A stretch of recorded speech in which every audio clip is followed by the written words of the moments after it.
गमन की जो क्रिया है उसमें अतिशयता लाना चाह रहे हैं, शीघ्रता लाना चाह रहे हैं। उदाहरणार्थ च इदम, तो ये बात हमने उदाहरण के लिए बताई आपको। एवं अन्यो अपि अभ्यासः, ऐसे लोक में और भी अभ्यास हैं, जैसे पचति पचति, इसका मतलब क्या है? क्रिया अनुपरमा। कोई कहे भी चावल पकाए कि नहीं, आप जाके पूछें किचन में तो वो क्या कहेंगे? पचती पचती, पक रहा है, पक रहा है। इसका मतलब क्या है? क्रिया अनुपरमा, क्रिया अभी उपरम नहीं हुई है, क्रिया अभी चल रही है। ग्रामो ग्रामो रमणीय इति व्याप्ति, भाई इस उत्तराखंड का तो गांव गांव रमणीय है, इसका मतलब क्या है? रमणीयता की व्याप्ति दिखाई जा रही है। परि परि त्रिगर्तेभ्यो वृष्टो देव, त्रिगर्त के परे परे वृष्टो देव, देव देव बरसा है। तो ये स्थान का नाम है। त्रिगर्त माने 3 गड्ढे हैं जहां पर बड़े, तो उसको छोड़ करके, तो इसका मतलब क्या है? परिवर्जनम, त्रिगर्त को छोड़ करके। जैसे हम कहें ना भाई पतंजलि के उधर उधर, इसका मतलब है पतंजलि को छोड़ के उधर बारिश हुई है। तो परी परी यहाँ पर क्या हो गया? सार्थकता है, यहाँ पर परिवर्जन अर्थ दे रहा है। अधि अधि कुड्यम निषण्णम इति सामीप्यम, कोई कहे कि दीवार के पास पास लोग बैठे थे। अधि अधि मतलब यहाँ पर 2 बार आया ना, अधि अधि, अधि अधि मतलब समीप समीप, तो दीवार के समीप समीप निषण्णम बैठे थे, कुछ साधु आदि बैठे होंगे, भिखारी आदि। तो यहाँ पर 2 बार अधि अधि कहने का मतलब क्या है? सामीप्यम, दीवार की समीपता को दिखाया जा रहा है। तिक्तम तिक्तम, जूस कैसा था? तिक्तम तिक्तम, कड़वा कड़वा था। तो ये क्या बता रहा है? उसके प्रकार को बता रहा है, किस प्रकार का था वो जूस। एवं अनुवादस्य स्तुति निंदा शेष विधि अधिकारार्थ विहितांतरार्थ च इति, तो इस प्रकार ये जो अनुवाद है ये किस किस रूप में होता है? कहीं स्तुति, कहीं निंदा, कहीं शेष विधि, कहीं अधिकार और कहीं विहितांतरार्थ। जो कहा है उस विहित के अनुरूप ही कुछ और कथन करना, ये सब किस में आते हैं? अनुवाद में आते हैं। किम पुनः प्रतिषेध हेतु उद्धाराद एवं शब्दस्य प्रमाणत्वं सिद्ध्यति न, बोले जो हमने प्रतिषेध के लिए हेतु दिए थे आपको कि शब्द प्रमाण क्या है? अप्रमाण है। पूर्व पक्षी ने क्या कहा था? ये दोष होने से, 3 दोष बताए थे इन्होंने। क्या क्या दोष बताए थे बताओ? क्या क्या दोष बताए थे शब्द प्रमाण को? शब्द प्रमाण की परीक्षा चल रही है ना, तो क्या क्या दोष बताए थे बताना। आपने तो परीक्षा दी है अभी 2-4 दिन पहले। अनृत है ये वाक्य। दूसरा व्याघात है, परस्पर विरोधी दिखाई देते हैं। तीसरा पुनरुक्ति दोष है। तो ये 3 दोष हैं, इसलिए शब्द प्रमाण नहीं है, ये कहा था ना। तो अब ये कह रहे हैं किम पुनः प्रतिषेध हेतु उद्धारात एवं, हमने जो प्रतिषेध किया था 3 चीजें बताई थी, आपने उनका परिहार कर दिया। तो क्या इतने मात्र से ही शब्द को प्रमाण मान लें? हमने शब्द को प्रमाण मानने में जो दोष दिखाए थे आपने उनका उद्धार कर दिया। प्रतिषेध हेतु, जो प्रतिषेध का हमने हेतु दिए थे उनका उद्धार आपने आंसर दे दिया। तो उद्धाराद एवं शब्द से प्रमाणत्वं सिद्ध्यति, तो क्या इतने मात्र से ही आपके शब्द की प्रामाणिकता सिद्ध हो जाती है क्या? तो कह रहे हैं ना, नहीं इतना ही नहीं है, अतश्च इससे आगे भी है। कैसे? मंत्रायुर्वेद प्रामाण्यवच्च तत्प्रामाण्यम आप्त प्रामाण्यात्। बोले नहीं, हम ऐसा नहीं है, आपके प्रश्नों का हमने उत्तर दे दिया तो इतने मात्र से ही शब्द को हम प्रमाण मान रहे हैं, बल्कि मंत्र का मतलब है वेद, जिसमें मंत्रों को कहा है। ऐसे वेद आयुर्वेद इनके प्रामाण्यवच्च, इनके प्रामाणिक होने से, जैसे वेद और आयुर्वेद प्रामाणिक है, उनके वचन जैसे प्रामाणिक हैं, ऐसे ही ब्राह्मण ग्रंथों के वचन भी प्रमाण हैं। तत्प्रामाण्यम, तत्प्रामाण्यम मतलब जो अभी ब्राह्मण ग्रंथों के जो वचन बताए थे उनका भी प्रमाणत्व है। तत्प्रामाण्यात्, वेद और आयुर्वेद के प्रमाणित होने से। तो ये पूछ रहे हैं किम पुनः आयुर्वेदस्य प्रामाण्यम। बोले चलो वेद को तो हम मान लेते हैं प्रामाणिक, आयुर्वेद भी प्रामाणिक है, इसका क्या प्रमाण है आपके पास? किम आयुर्वेदस्य प्रामाण्यम। तो उत्तर दे रहे हैं यत् तत्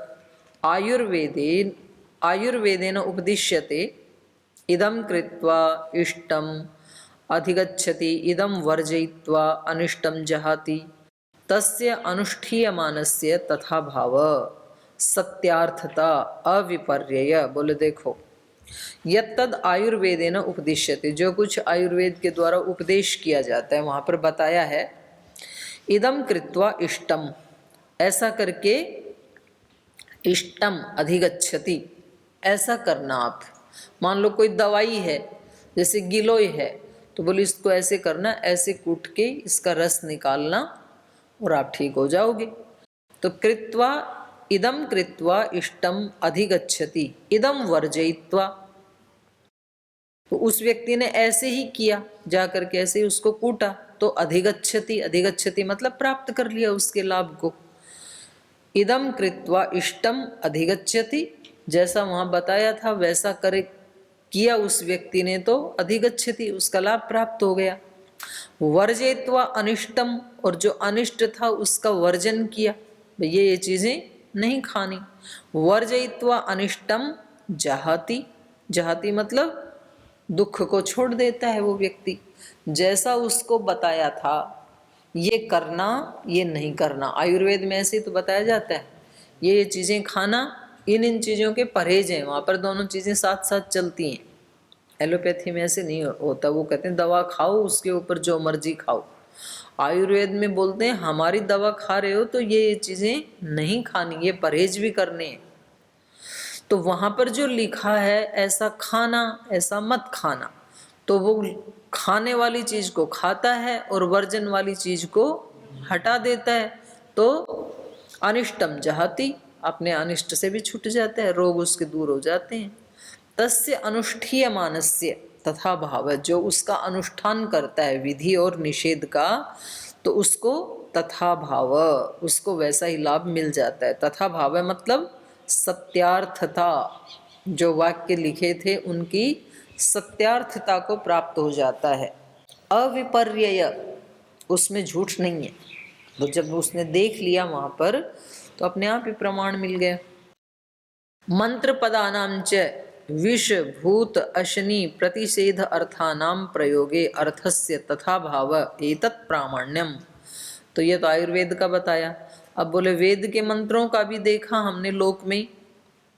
विष, कुछ मंत्र ऐसे होते हैं जिनका एक सस्वर वेद पाठ करने से वो विष उतर जाता है। विष, भूत प्रेत उतारने के लिए भी मंत्र पाठ किया जाता है स्वर सहित, तो भूत भी नहीं उतर जाता है। अश्नि, जैसे बिजली गिरी वज्रपात हुआ तो या तो मंत्र पाठ करेंगे कि अश्नि गिरेगी ही नहीं, और गिर गई तो क्षति नहीं पहुंचाएगी।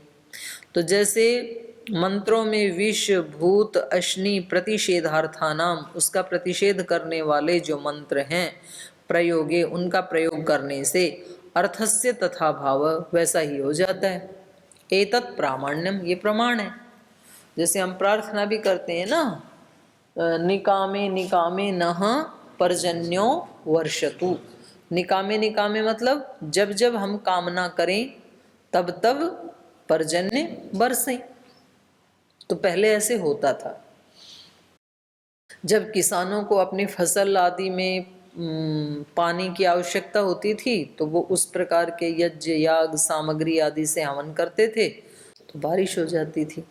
जब बारिश नहीं होनी चाहिए मान लो कटाई का समय है तो तब तो नहीं होनी चाहिए, तब वो अलग ढंग से मंत्र पाठ यज्ञ याग आदि करते थे, तो विधारक वायु वृष्टि को रोक लेती थी।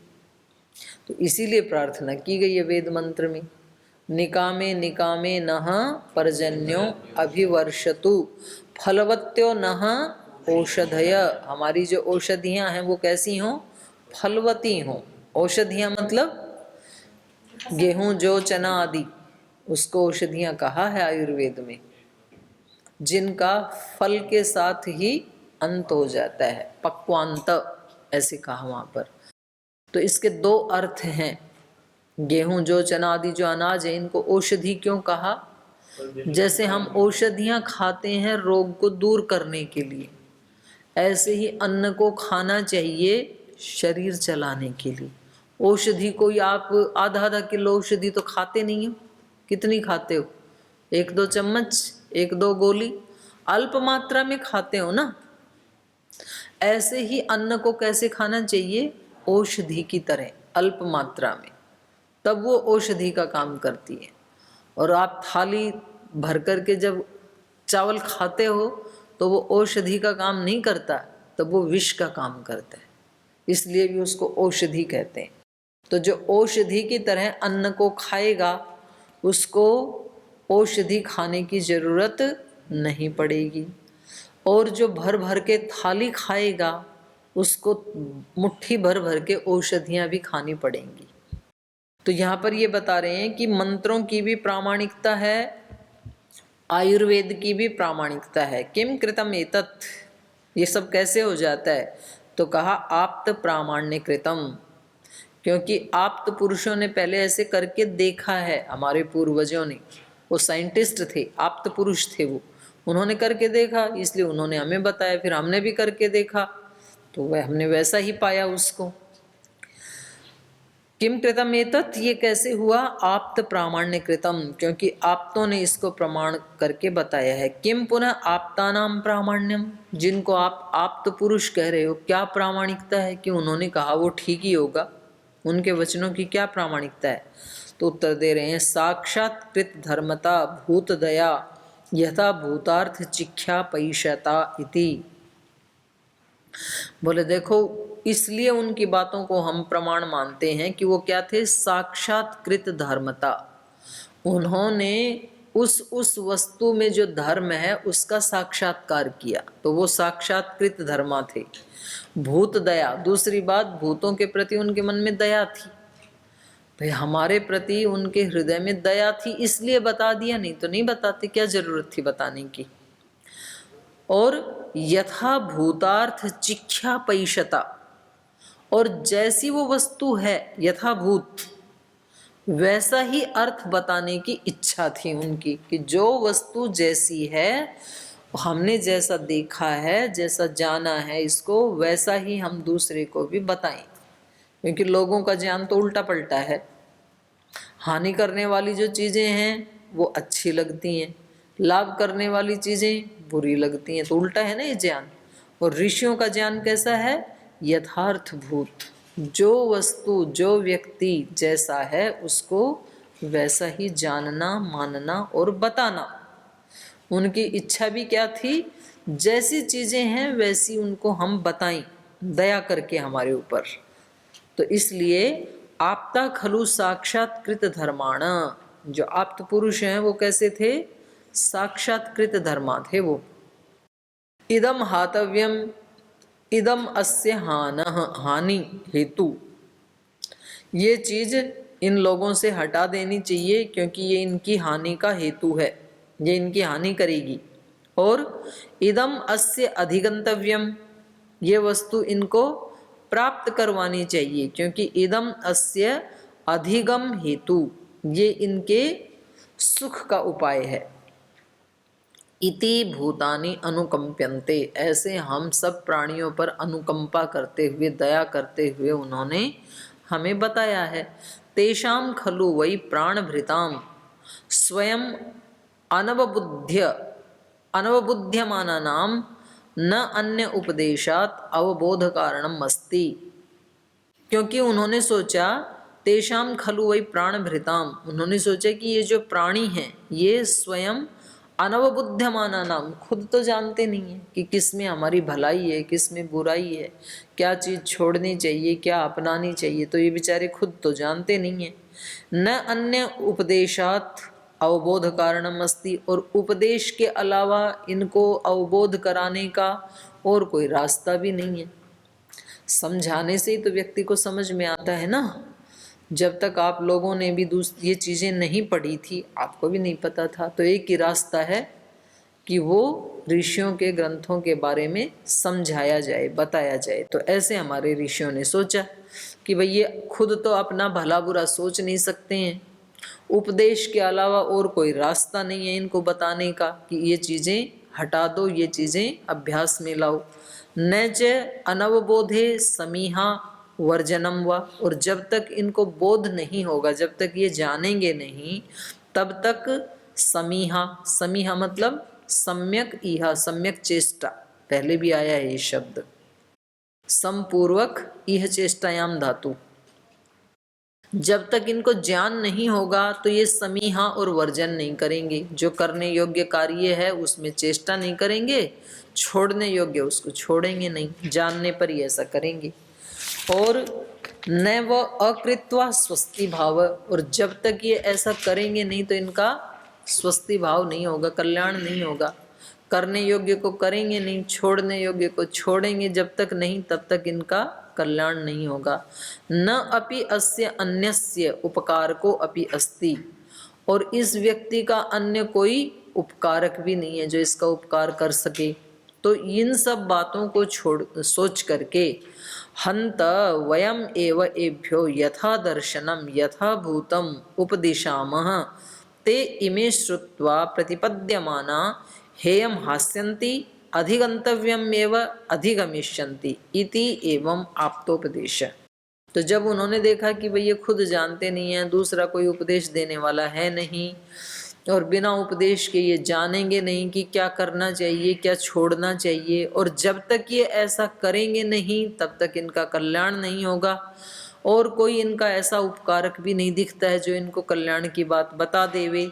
तो इसलिए हंत अरे वयम एव, तो हम ही इनको, एभ्यः माने इन लोगों को, यथा दर्शनम जैसा हमने दर्शन किया, जैसा हमने चीज़ों को जाना, यथा भूतम जैसी ये चीज़ें हैं वैसे उपदिशामा हम ही उपदेश कर देते हैं इनको। त इमे श्रुत्वा, तो उस सब को सुन करके, ते इमे ये सारे लोग, प्रतिपद्यमाना हेयम हास्यन्ति, हमारे से सुन करके और प्रतिपद्यमाना उसको वैसा ही जान करके स्वीकार करके, हेयम हास्यन्ति जो छोड़ने योग्य है उन चीज़ों को ये छोड़ देंगे, और अधिगंतव्यम एव अधिगमिष्यन्ति जो इनको प्राप्त करना चाहिए उसको ये प्राप्त कर लेंगे। इति एवं आप्तोपदेश है। तो ऐसा सोच करके जो उपदेश उन्होंने किया हमारे को, शास्त्र के रूप में जो चीज़ें लिखी हमारे लिए, लिखी मतलब बताई, तो इसको हम आप्तोपदेश कहते हैं। एतेन त्रिविधेन आप्त प्रामाण्येन परिगृहीतो अनुष्ठीयमानो अर्थस्य साधको भवति। तो इस प्रकार से त्रिविधेन आप्त प्रामाण्यन, तीन प्रकार से ये आप्तों का प्रमाण है। कौन से तीन प्रकार से? एक तो उन्होंने साक्षात्कृत धर्मता उनके अंदर थी, उन्होंने खुद उसका दर्शन किया। दूसरा, हमारे ऊपर दया की उन्होंने। साक्षात्कृत धर्मता का मतलब यथार्थ ज्ञान था, उनको सच्चा ज्ञान था, उनके पास जो वस्तु जैसी है उसका यथार्थ ज्ञान था। दूसरा, दया की हमारे ऊपर। तीसरा, सत्य को जनाने की इच्छा थी, वो हमें सत्य बतलाना चाहते थे। तो इस प्रकार से एतेन त्रिविधेन, इन तीन प्रकार के कारणों से, आप्त प्रामाण्येन परिगृहीत, ये जो शब्द हैं ये क्या हैं? आप्त प्रमाण से परिगृहीत हैं। और अनुष्ठीयमानः, जो इसका अनुष्ठान करता है उस व्यक्ति का, अर्थस्य साधको भवति, उसको उस अर्थ की सिद्धि भी मिलती है। एवं आप्तोपदेशः प्रमाणम। तो इस प्रकार जो आप्तों का उपदेश है वो प्रमाण है, क्योंकि उनको कोई स्वार्थ थोड़ी था हमें बताने का, हमारे ऊपर दया करके कृपा करके बताया उन्होंने। तो एवं आप्तः प्रमाणम, तो ये उनके कहे हुए वाक्य भी प्रमाण हैं और वो आप्त पुरुष भी प्रमाण हैं। दृष्टार्थेन आप्तोपदेशेन आयुर्वेदेन अदृष्ट अर्थो वेद भागो अनुमातव्य। तो बोले जो दृष्ट पदार्थ हैं, दृष्ट अर्थेन, भाई उन्होंने बताया कि जब बुखार हो जावे तो गिलोय का काढ़ा पी लो, तो इसको हम देख सकते हैं ना, हमने गिलोय पिया बुखार उतर गया, तो ये क्या है? दृष्टार्थ। वो कहते हैं रात को आप ये दही मत खाओ नहीं तो जॉइंट पेन होगा, हमने उनकी बात न मान के खा लिया, अगले दिन जॉइंट पेन हो गया। तो ये दृष्टार्थ है ना, देखा हुआ है ये, वही कह रहे हैं दृष्टार्थ है ना आप्तोपदेशेन आयुर्वेदेन। आयुर्वेद में जो आप्त पुरुषों ने उपदेश किया हमने वैसा करके देखा तो वो दृष्टार्थ है। तो जब दृष्टार्थ उनका सत्य है तो अदृष्टार्थ जो अदृष्ट अर्थ है उसके बारे में उन्होंने जो वचन कहे हैं वो भी वेद भागो अनुमातव्य, जो वेद का भाग है उसका भी हमें अनुमान प्रमाण से जान लेना चाहिए। प्रमाणम इति, वो भी प्रमाण है। भाई जब दृष्ट अर्थ सत्य सिद्ध हैं तो अदृष्ट अर्थ भी सत्य सिद्ध होंगे। अदृष्ट अर्थ कौन सा है? स्वर्ग प्राप्ति के लिए या मोक्ष प्राप्ति के लिए ये यत्न करने चाहिए, तो वो तो अदृष्ट अर्थ है, तो वो भी सत्य होगा ऐसा मान लेना चाहिए। अस्यापि एक देशो, नहीं छूट गए ना, हाँ, आप्त प्रामाणस्य हेतु समानत्वात् इति। तो बोले जो आप्तों का जो प्रमाण है, आप्तोपदेश का जो हेतु है वो समान होने से। क्यों मान लेना चाहिए हमें? अदृष्ट अर्थ को, दृष्ट अर्थ जब सत्य है तो अदृष्ट अर्थ भी सत्य ही होगा, ये हमें मान लेना चाहिए। क्यों मान लेना चाहिए? हेतु समानत्वात्, समान हेतु होने से। कौन सा समान हेतु होने से? आप्तोपदेश है, वो भी आप्तोपदेश है, ये भी आप्तोपदेश है। तो दृष्ट अर्थ को जब हमने सच्चा पाया तो अदृष्ट अर्थ में भी उन्होंने जो कहा है वो सच्चा ही होगा।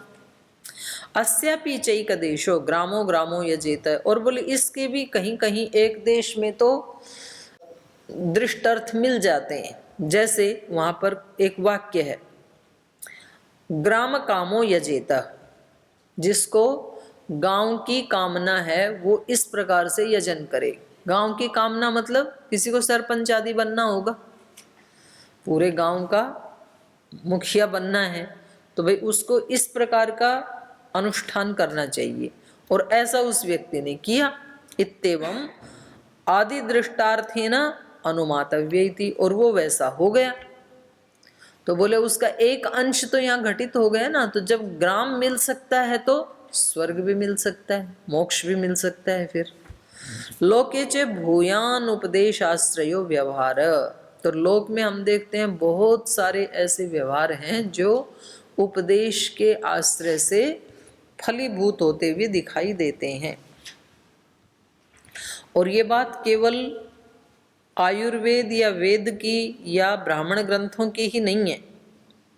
लौकिकस्य अपि उपदेष्टुः उपदेष्टव्य अर्थ ज्ञानेन परा अनुजिघृक्षया यथा भूतार्थ चिख्या पैशया च प्रामाण्यम। लोक में भी देखा जाता है लौकिकस्य अपि उपदेष्टुः, लोक में भी जो उपदेष्टा है, उपदेश करने वाले हैं, उनमें किस व्यक्ति के वचनों को प्रमाण माना जाता है? आप्त पुरुष के वचनों को ही प्रमाण माना जाता है। योग के बारे में एक तो श्रद्धेय गुरुदेव कोई बात बताई, और एक आज जो कोई नया व्यक्ति गुरुकुल में आया है वो व्यक्ति बताई, तो सुनने वाला किसकी बात को प्रमाण मानेगा? गुरुदेव की बात को प्रमाण मानेगा, क्योंकि वो उसके आप्त पुरुष हैं। लौकिकस्य अपि उपदेष्टुः उपदेष्टव्य अर्थ ज्ञानेन, जिसका वो उपदेश कर रहे हैं उसको उसका अर्थ ज्ञान होने के कारण, और परा अनुजिघृक्षया, और दूसरे को उसके बारे में बताने की इच्छा से। जैसे प्राणायाम का खुद को उनको ज्ञान है और दूसरों को बताने की इच्छा है कि इनके रोग मिट जाएं। यथा भूतार्थ चिख्या पैशया, जैसा उस वस्तु का या प्राण का स्वरूप है उसको बताने की इच्छा है। चिख्या पैशया मतलब बताने की इच्छा, सनंत प्रयोग है ये। वैसा बताने की इच्छा, हिंदी में जो इतना बड़ा वाक्य बोला जाएगा, संस्कृत में उसको एक शब्द से बता देंगे, चिख्या पैशया। ठीक है। प्रामाण्यम, तो वो प्रमाण है। तत्परिग्रहाद आप्तोपदेश प्रमाणम इति, तो इसलिए लोक में भी उसी का परिग्रहण होने से आप्तों के जो वचन हैं वो प्रमाण है, उसमें कोई डाउट की बात नहीं है। लोक हो या वेद हो, आयुर्वेद हो। दृष्टि प्रवक्त्री सामान्याच अनुमानम, और कह रहे हैं दृष्टा और प्रवक्ता इन दोनों का, दृष्टि प्रवक्ति सामान्याच अनुमानम ते य एव आप्ता वेदार्थानां द्रष्टार प्रवक्तारश्च त एव आयुर्वेद प्रभृतीनाम इति आयुर्वेद प्रामाण्यवत् वेद प्रामाण्यम अनुमातव्यम इति। तो कह रहे हैं क्योंकि वो उसके दृष्टा हैं, दृष्टि मतलब दृष्टा, प्रवक्ति माने प्रवक्ता। जो दृष्टा होता है वही प्रवक्ता होता है। भाई किसी व्यक्ति ने किसी चीज को जाना होगा तभी तो वो दूसरे को बताएगा, तो वही उसका प्रवक्ता होता है। दृष्टि प्रवक्ति सामान्याच अनुमानम, दृष्टा और प्रवक्ता के समान होने के कारण, क्योंकि जिन ऋषियों ने पहले उन चीजों को देखा वही उसके प्रवक्ता हुए। त एव आप्तः वेदार्थानां द्रष्टारः, माने आप्त पुरुष कौन है? जो वेद के अर्थों के दृष्टा हैं। प्रवक्तारश्च, और वो ही प्रवक्ता हैं। ते एव आयुर्वेद प्रभृति नाम, तो वो ही दृष्टा या प्रवक्ता जो हैं वो आयुर्वेद इत्यादि जो प्रामाणिक ग्रंथ हैं उनमें आयुर्वेद प्रामाण्यवत, आयुर्वेद की प्रामाणिकता के समान वेद प्रामाण्यम अनुमातव्यम, वेद की प्रमाण को भी अनुमान प्रमाण से जान लेना चाहिए, क्योंकि जो दृष्टा होता है वही प्रवक्ता होता है। तो जब आयुर्वेद में हमने इन चीज़ों को ठीक आत्मसात किया, आयुर्वेद में तो बताया ना इस रोग के लिए ये दवा खाओ, इस दवा के साथ ये परहेज करो, तो जिन जिन लोगों ने वैसा किया उनको वैसा फल मिला। तो जैसे आयुर्वेद के वाक्य प्रमाण है, ऐसे ही वेद के वाक्यों को भी प्रमाण मान लेना चाहिए अनुमान प्रमाण से। नित्यत्वाद वेद वाक्यानां प्रामाणत्वे तत्प्रामाण्यम आप्त प्रामाण्यम इति अयुक्तम। तो इसको मैं फिर कल बताऊंगी, क्योंकि ये जो है ना शब्द की नित्यता अनित्यता जो है, मीमांसा वाले जो है, ये पहले भी आया था प्रसंग, मैंने बताया था आपको। शब्द नित्य है या अनित्य है? पीछे बहुत बड़ा प्रसंग आया, बोलो नित्य है कि अनित्य है? रॉन्ग आंसर है। शब्द नित्य है कि अनित्य है?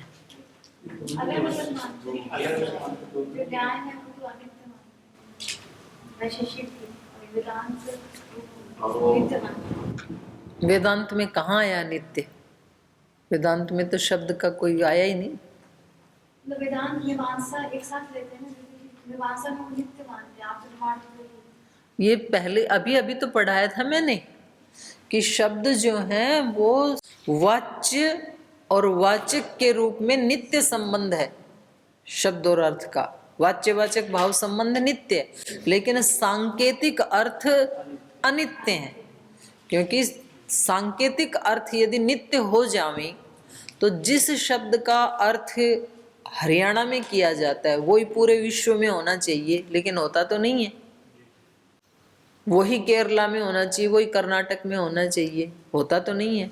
तो हर उसके अलग अलग सांकेतिक अर्थ अलग हैं, तो उस रूप में सांकेतिक रूप में शब्द अनित्य हैं, वाच्यवाचक भाव की दृष्टि से नित्य हैं। तो ये कल पढ़ाएंगे। छोटा सा प्रसंग बचा है, नहीं तो आज ये पूरा हो ही गया है। तो यही विराम लेते हैं।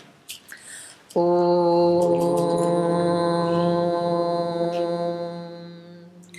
शांति शांति शांति। श्री गुरुभ्यो नमः।